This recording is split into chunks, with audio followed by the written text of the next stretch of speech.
वही एक चिट्ठी है किसी विद्यार्थी की। ये कहते हैं, sir I don't feel like living or continuing my life anymore. I'm 18 and always bad things are happening to me.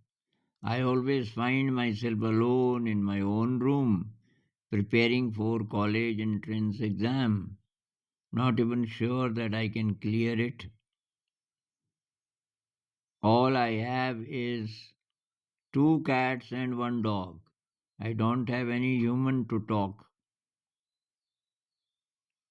or ask if I am okay. I've been living the same life since I've turned 15, and I think my life is going to end like this. Slowly, I'm losing interest in living my life. I don't even think living a life like this is worth. और इन्होंने request की कि ये एक video बना दीजिए और उसमें एक्सप्लेन कर दीजिए।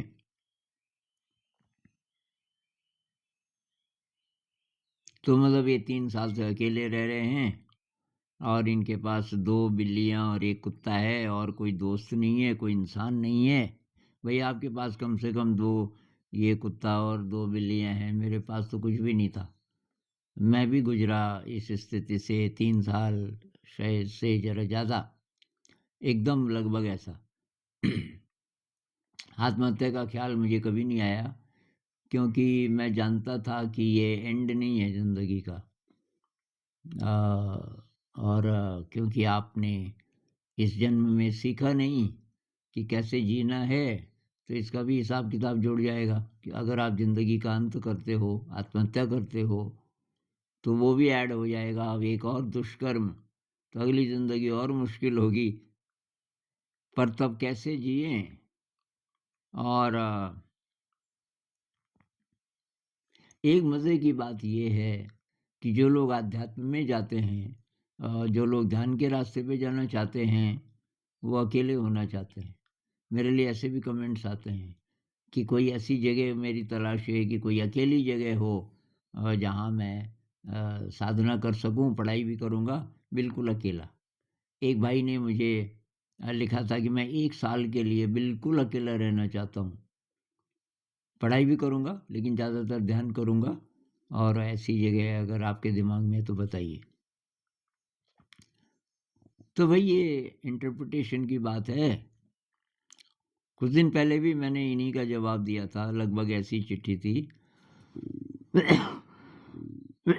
चिट्ठी या कमेंट। और मैंने बोला था भई दृष्टिकोण की बात है। यही स्थिति बहुत पॉज़िटिव भी हो सकती है, अकेले रहने की। तो मैं तो जो डिप्रेशन का दौर है 3 साल का, उसमें से जब बाहर निकला, अकेला, तब मैं जानबूझ के रहना चाहता था। क्योंकि लोग मुझे डिस्ट्रैक्शन लगते हैं।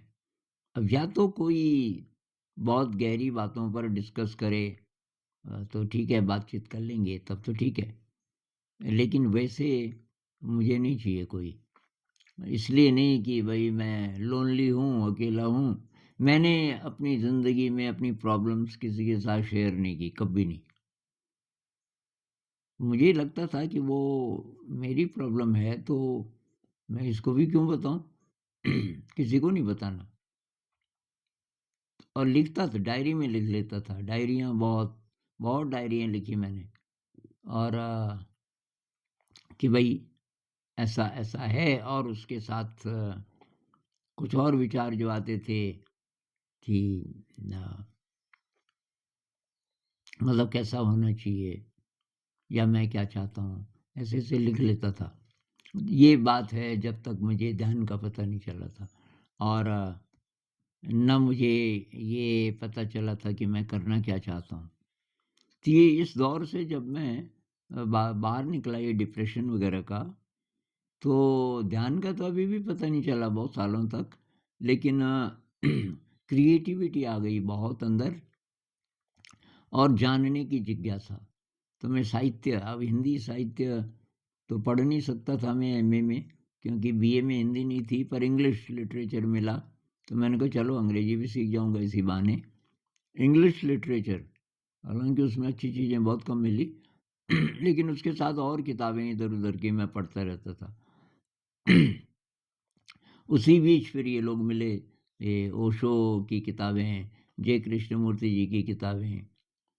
फिर ओशो में मुझे कुछ नए नाम मिले, तब उनकी किताबें खरीद लाया मैं, जैसे गुरजेफ हैं। कुछ पोएट्री का चस्का पड़ा, तो ये उर्दू के जितने शायर उस ज़माने तक थे, ये मीर तकी मीर, मिर्ज़ा गालिब, आपका साहिर लुधियानवी, फैज़ अहमद फैज़, इकबाल, इन सब की किताबें ले ली मैंने। वो जो हिंदी में, मतलब उनकी पोएट्री हिंदी में लिखी है, हिंदी स्क्रिप्ट में, और नीचे मुश्किल शब्दों का मीनिंग लिखा रहता था हिंदी में। उसकी मदद से मुझे मीनिंग समझ आ जाता था। कुछ-कुछ बहुत मुश्किल है ना, जैसे गालिब साहब तो बहुत मुश्किल हैं।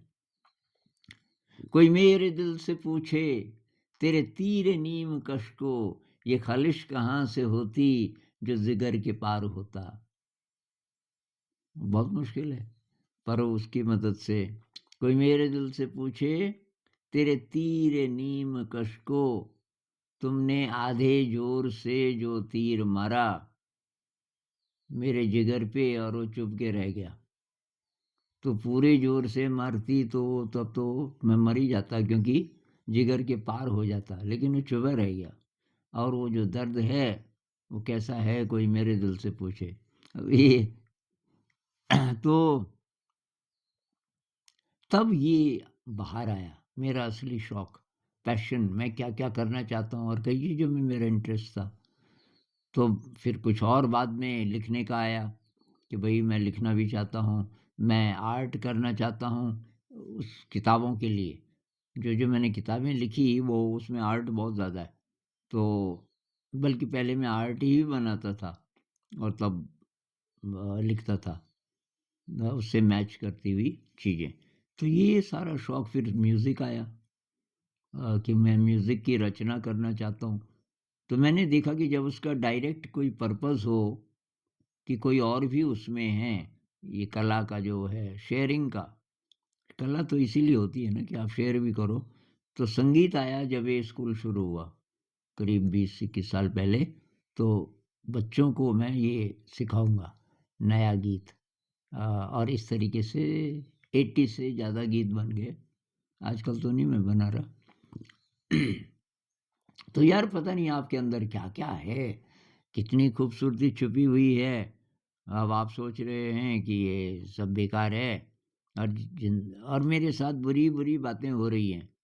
भई बुरी-बुरी बातें इसलिए हो रही हैं कि अब अच्छी चीज़ आप देख ही नहीं रहे अपने अंदर। तो थोड़ा ध्यान का अभ्यास करो। अब मुझे तो कोई बताने वाला था नहीं यार। मुझे ध्यान का पता चला जब मैं 40 के आस-पास जाने वाला था।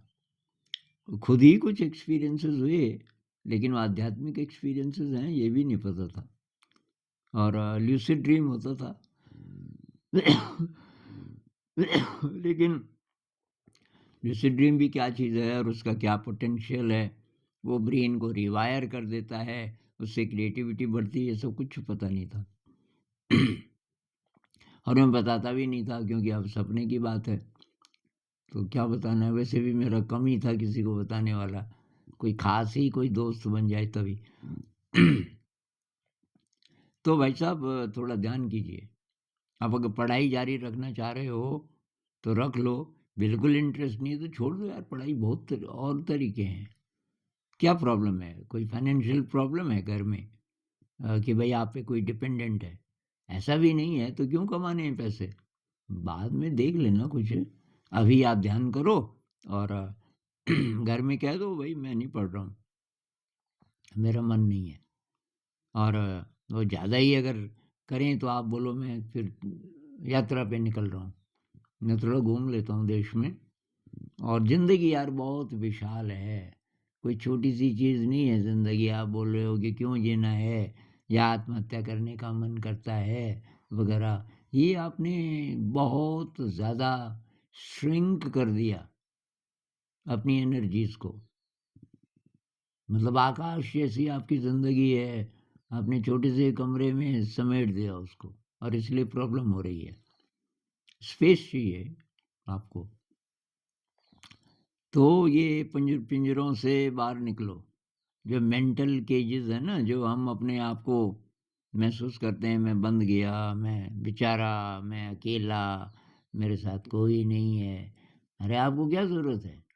मैं अनंत हूँ, मैं विशाल हूँ, परमात्मा मेरे साथ है। अगर आप मानते हो किसी भी रूप में, नहीं मानते तो मेरे अंदर परमात्मा है, मेरे अंदर वो शक्ति है अनंत, उसका पता लगाना है।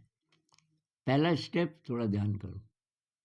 और 10 दिन का नहीं कर सकते तो ये मेरे चैनल पे लाइव वाला जो सेक्शन है वहाँ जाना, और 20 से ज़्यादा गाइडेड मेडिटेशन के वीडियोज़ हैं, उनसे आप शुरुआत कर लो अभी। और जब भी मौका मिले 10 दिन का एक शिविर करो, ये मेरी सलाह है। और और भई इन चीज़ों का ध्यान ज़रूर रखो, अच्छा खाना खाओ नेचुरल। ये नहीं कि अकेले हैं अब कौन पकाए, या होटल में खा लिया। अब आप अकेले हैं, कमरा तो है ना, तो उसमें गैस रखो, उसमें मतलब किचन, और घर पे पकाओ। दाल, भात, सब्ज़ी, रोटी, अगर आप दक्षिण भारत के हैं तो इडली, डोसा, जो भी ट्रेडिशनल है वो। ब्रह्मचर्य का पालन करो, बहुत से लोग नहीं करते और ना मानते।